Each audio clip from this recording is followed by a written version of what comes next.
Good morning. My name is Sarah Amos, and I'm the Program Director for Cornerstone Cares Ministry to Caregivers. I am so delighted that you decided to join us this morning for a Caregiver's Guide to Oral Health with Pam Blankenship from the Virginia Department of Health. This is going to be a great webinar full of lots of information, lots of tips and tricks, and I even have some resources to share with you on our website, cstonecares.org, following this webinar. Before we go over to Pam, I just have a few things I wanted to share with you this morning about what Cornerstone Cares is doing for our caregivers in this time. If you're a caregiver living in Fauquier County, Culpeper County, or Rappahannock County, we have a great opportunity for you to take a break. We know that the pandemic means that you're probably spending some extra time with your loved one at this time, and it is so important for you to take a break for yourself to recharge and refresh. In response to this need, Cornerstone Cares is providing a respite fund opportunity. You can apply for this respite fund on our website, cstonecares.org. I hope you'll check it out. Today's webinar is full of lots of practical things that you can do to take care of your loved one's teeth as a home caregiver.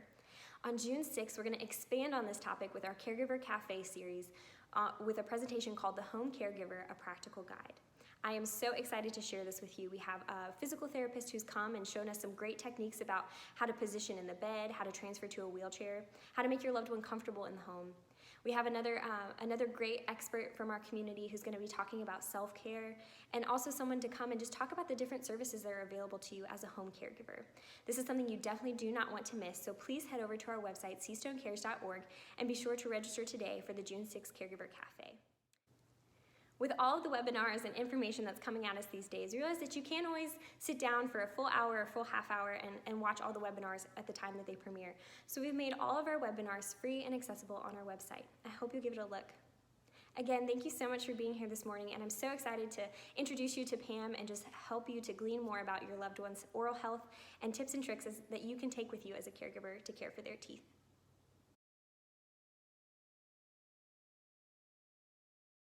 Well, good morning, Pam. It is so exciting to have you here this morning and just to learn more about oral health. I'm really excited to learn a lot about oral health, especially as it relates to our overall health and our aging population as well. So thanks for being here this morning.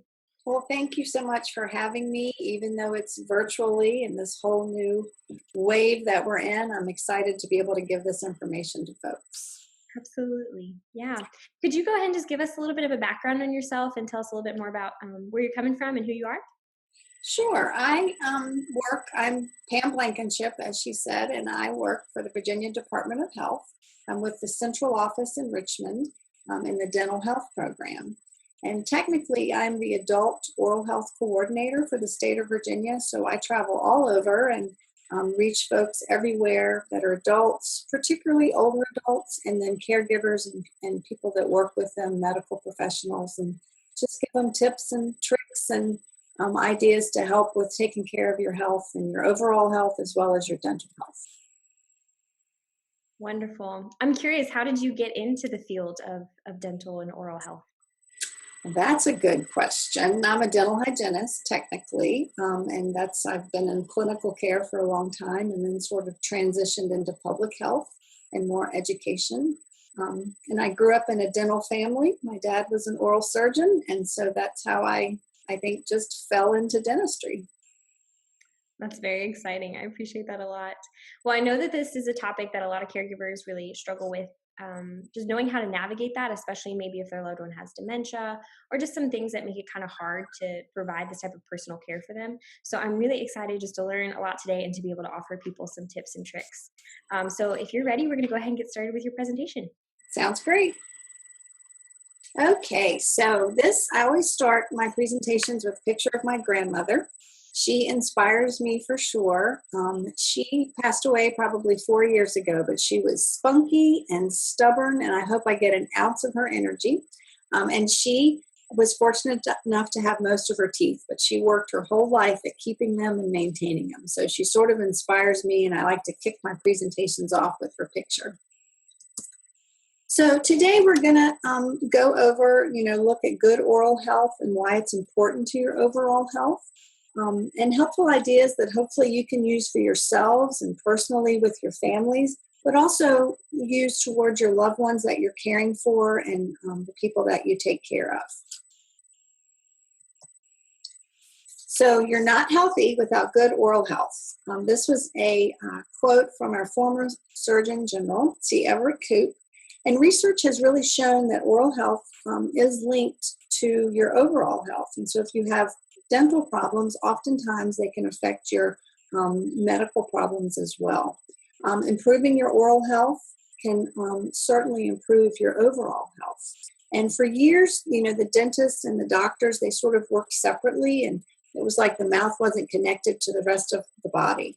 And so we've sort of moved with the health department and our vision, and everywhere, I think the medical system is moving towards really getting the dentists and the doctors on the same page and kind of all caring for the whole body wellness, if you will.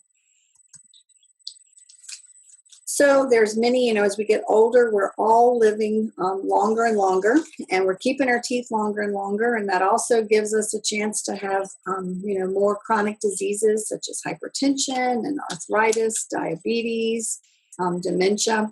The older population is actually the fastest growing population. About 10,000 people turn 65 every day, which when I thought about that, that's just crazy how many older people people are just living so much longer.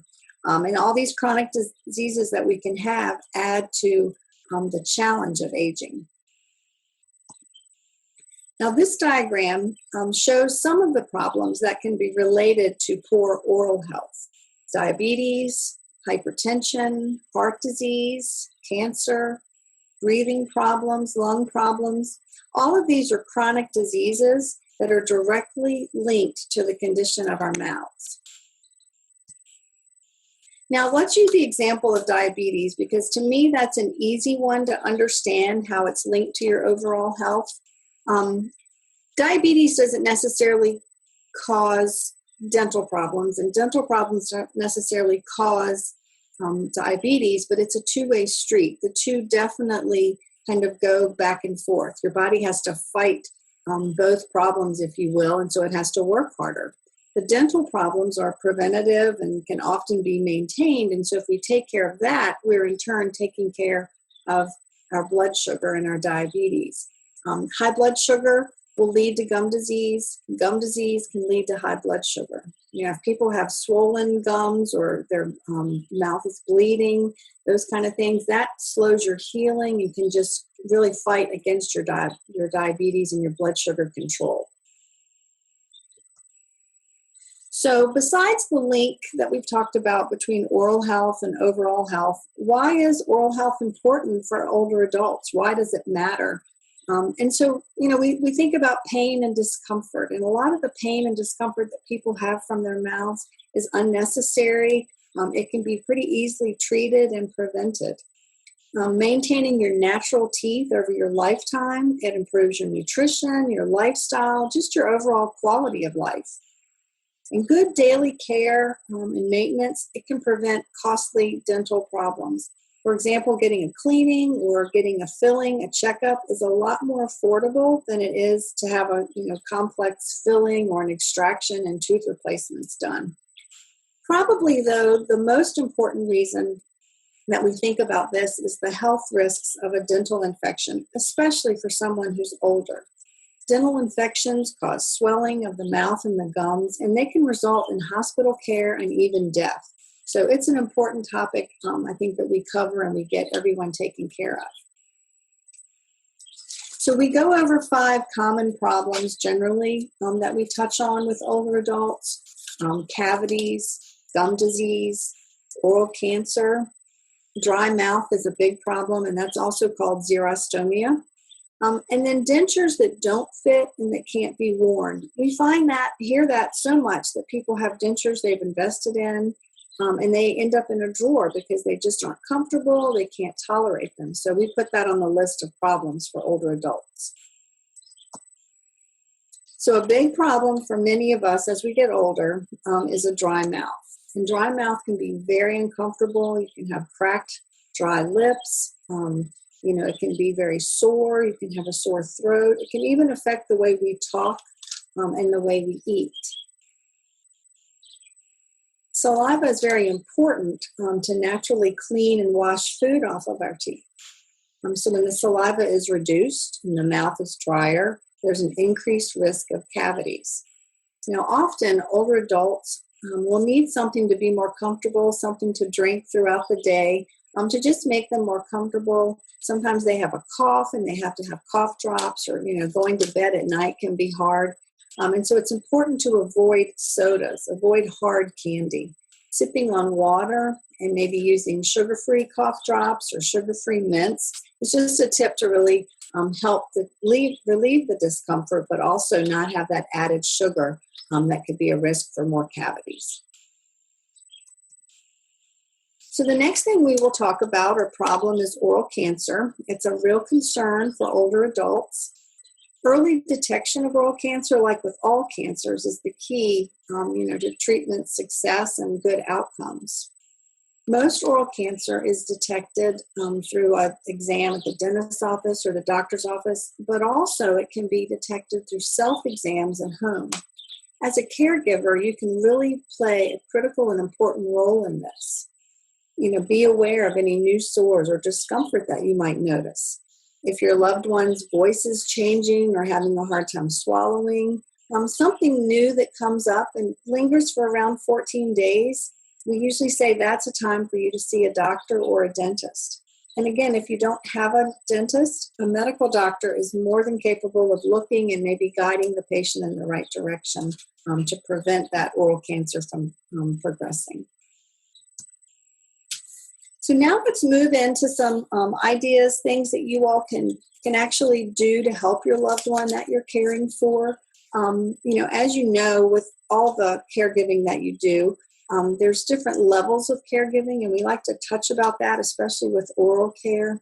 Level 1, you're sort of a cheerleader, if you will. You're reminding them, encouraging them, supporting them. That person is usually able to do their own care, but they might need you to look at something, or they might ask a question about what kind of toothpaste to use, or that sort of thing. So that's sort of the level 1 that we talk about.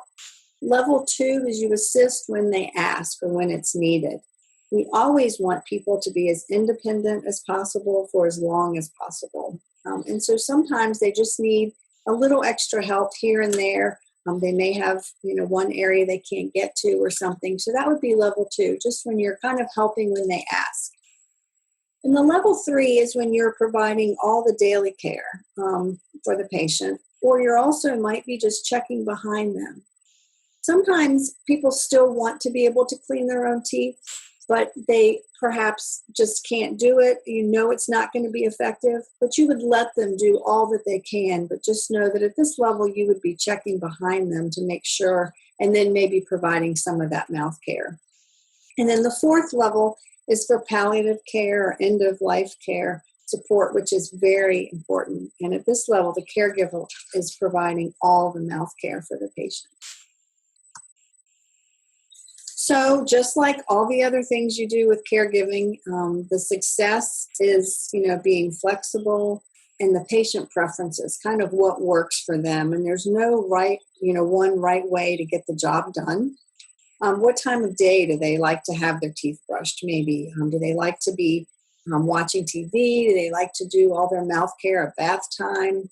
Does the patient want to stand up? Does the patient like to sit down? How much assistance is really needed for effectiveness?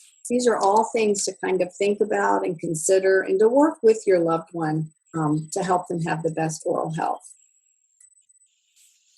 Other things to consider and maybe adapt to and to work around are things like posture, attitude. Maybe they have a limited opening, they can't open, difficult swallowing or spitting. If you're using a mouth rinse, maybe they can't spit the mouth rinse out, so that wouldn't be a good idea.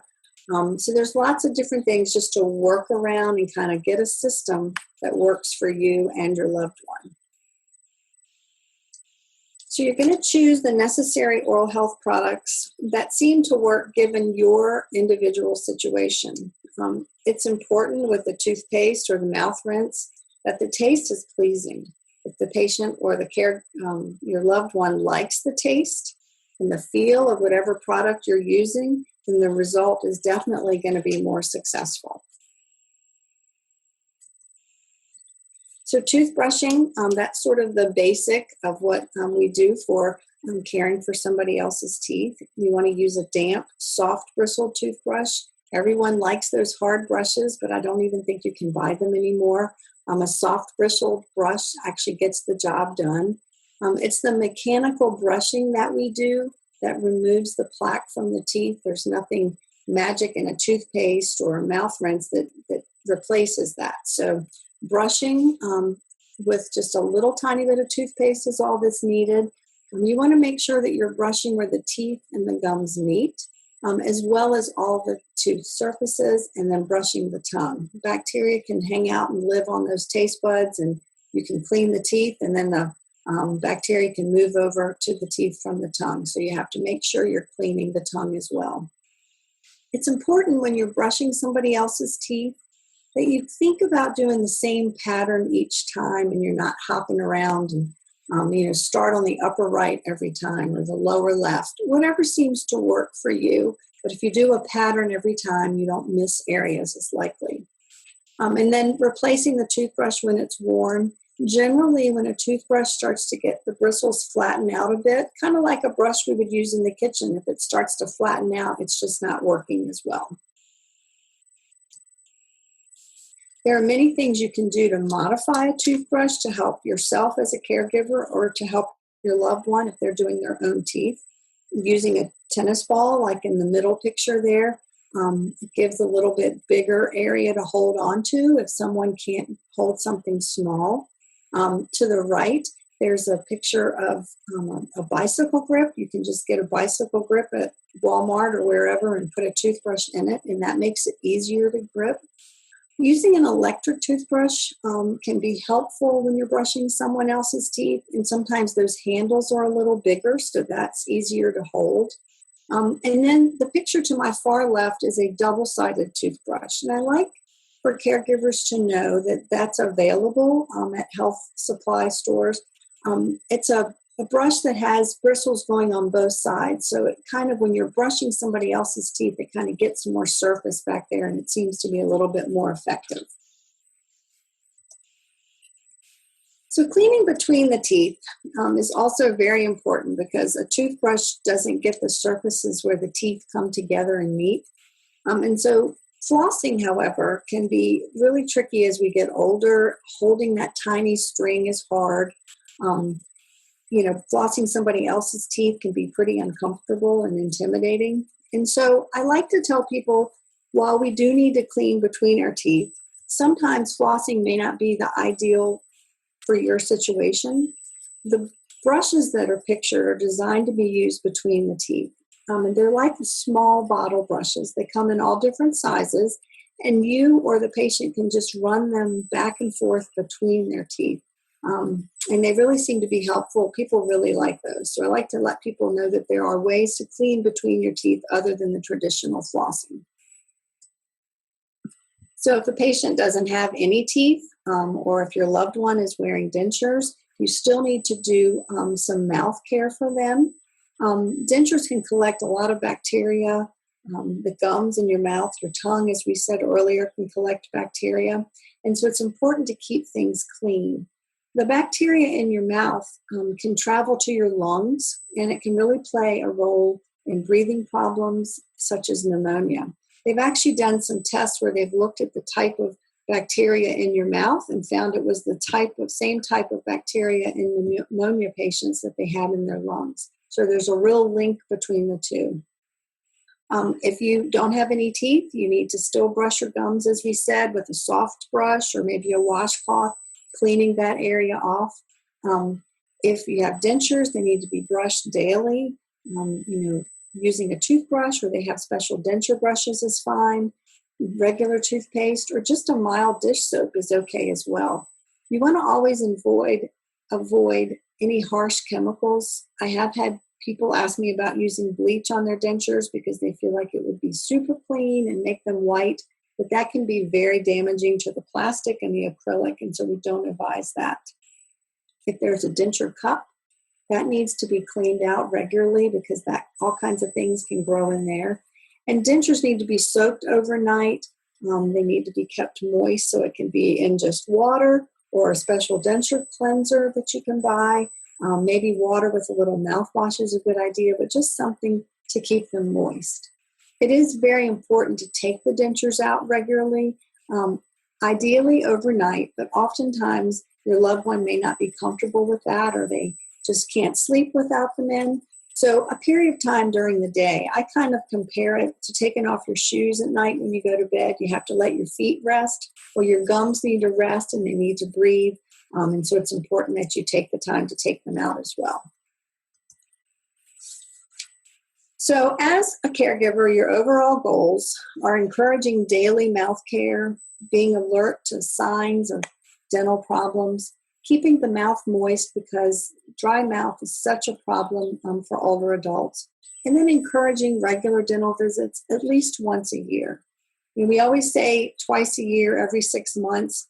And while that is ideal, and some people need to go more often, if we can get older adults to at least visit the dentist once a year, even if you don't have any teeth, even if you just have dentures, you still need to see the dentist to get those oral cancer exams done.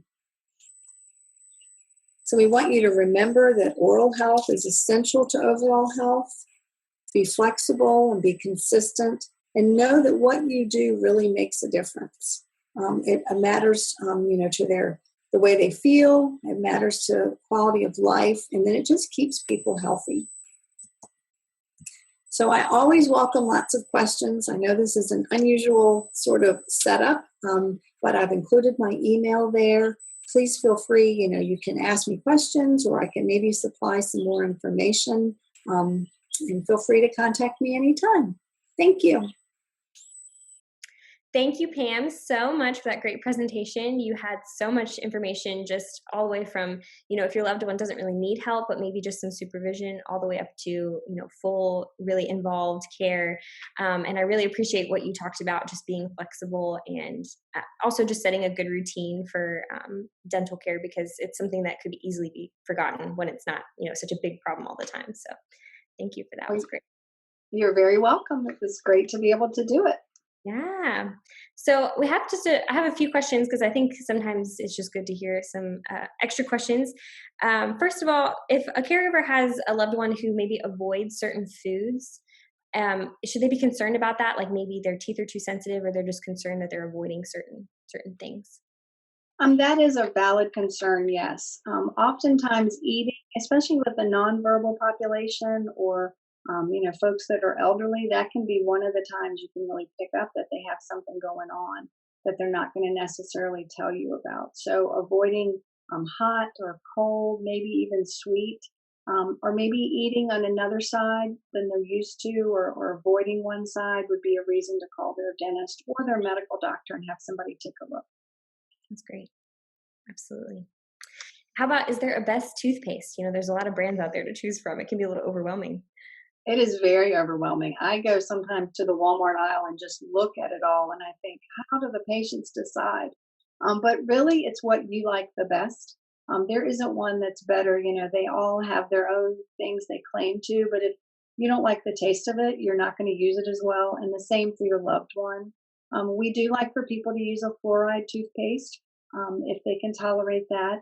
And using the one with an American Dental Association or the ADA seal of approval means that it's been tested and it's safe to use.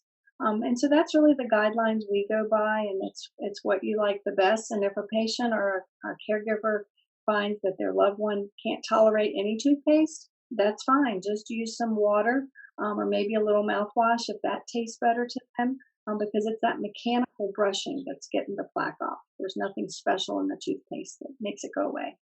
That's great. I actually didn't know that, so it's really wonderful.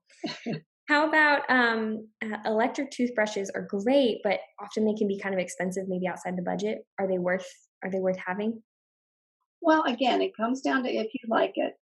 Technically, in a lab, they do a great job. They get down, by the gums and between the teeth better. And so for someone, especially someone who's maybe has some sort of disability where they can't hold a regular toothbrush or it's challenging, they can be effective, but they're not necessarily better. If you don't like it, I personally don't like it because it makes a mess in the bathroom and I get the stuff all over the mirror. My husband loves an electric toothbrush. Men love gadgets, I think, but it really boils down to if you like it. If your loved one doesn't like the noise or the vibration, it's not going to be an effective way. So, to answer your question, yes, they are expensive. If it's an option, it's oftentimes a good one, but it's not necessarily something you have to have. That's great.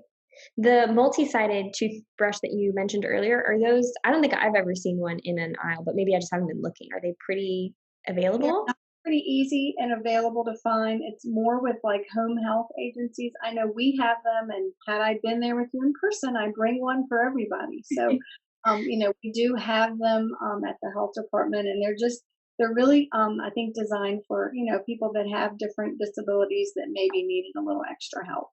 Absolutely. Okay, great. I was going to say I had never seen one before, so that makes a lot of sense that they're hard to find. Yeah. How about oral care at the end of life? Obviously priorities kind of shift when we're in the hospice stage. Is it still important at that time?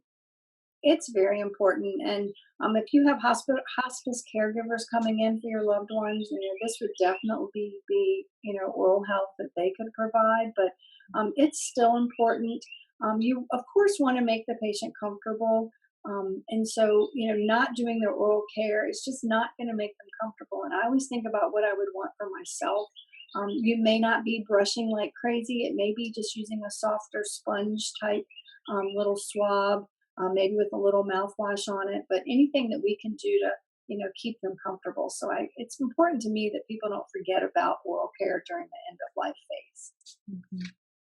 Great. How about if your loved one has no teeth? I know we talked about that a little bit in the presentation, but does it really matter all that much? It it really does, and I hear that. A lot of times I'll come in to do a presentation and I'm setting up, and somebody says, "Oh, I don't need that toothbrush because I don't have any teeth." And I say, "Well, yes, you do, because we touched on it that if you don't have teeth, you're not going to have bleeding gums or you're not going to have cavities. So therefore, it's not connected to like diabetes or your bloodstream, that kind of thing, heart disease." However, that link to pneumonia is a really valid one, and so if you have a lot of bacteria in your mouth, it can go down into your lungs and really affect things. So it is super important. It's just all kind of things can grow on a denture in there, so you need to keep them clean. How about this one? What do you do? We know people who have dementia tend to really struggle at the end of the day, maybe even in the early afternoon. If their loved one is combative at the end of the day, we know brushing it before bed is really important. What are some kind of tips or tricks to navigate that difficulty? Well, again, you want to do it when it works for the loved one. And so if you can't do it before bed, that's okay. The idea is to remove the bacteria and the plaque on the teeth. Technically, it's once every 24 hours. As humans, we can't really get it done if we only do it once every 24 hours. So that's where twice a day comes from. And it's good to break it up so you're not, doing this one 15-minute big procedure of really cleaning their teeth. But if you do a couple of smaller times throughout the day, whenever it suits them. So ideally, at the end of the night, at the end of the day is good because our mouth is drier at night, and that helps with overnight. But if you can't get it done, you can't get it done. It's best to do it when it suits the patient. Do what works. Yes, and give yourself a break if it's not going to be perfect on the dot every day too. So, Exactly. how about resources? So, you talked a lot about the Virginia Department of Health. Is there a certain website where like they can go to specifically talk about or research oral health? We do have a web page at the Virginia Department of Health, and I will share that link. And perhaps you could email it out or put it on your website, and people could follow that. The link should be to our oral health page.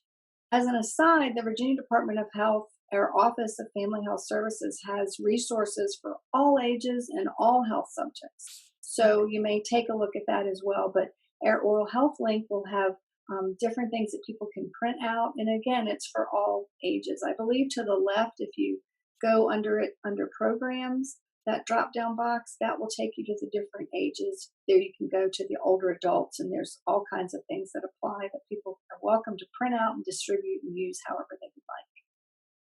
Wonderful. We're really grateful for a lot of those resources for sure. I have a couple of resources that I'll also email to you that are particular for caregivers. Okay. You can put those on your website if you would like.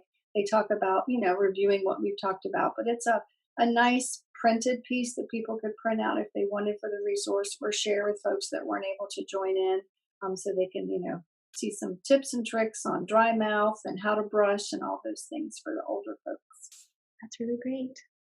Well, thank you so much for being here today. It's just been a joy and a delight, and I know I have learned a lot that I hope to be able to help families with, and I hope a lot of people have learned from this time Well, together. don't hesitate to contact me. Everyone has my email, and I'm happy to answer questions that way.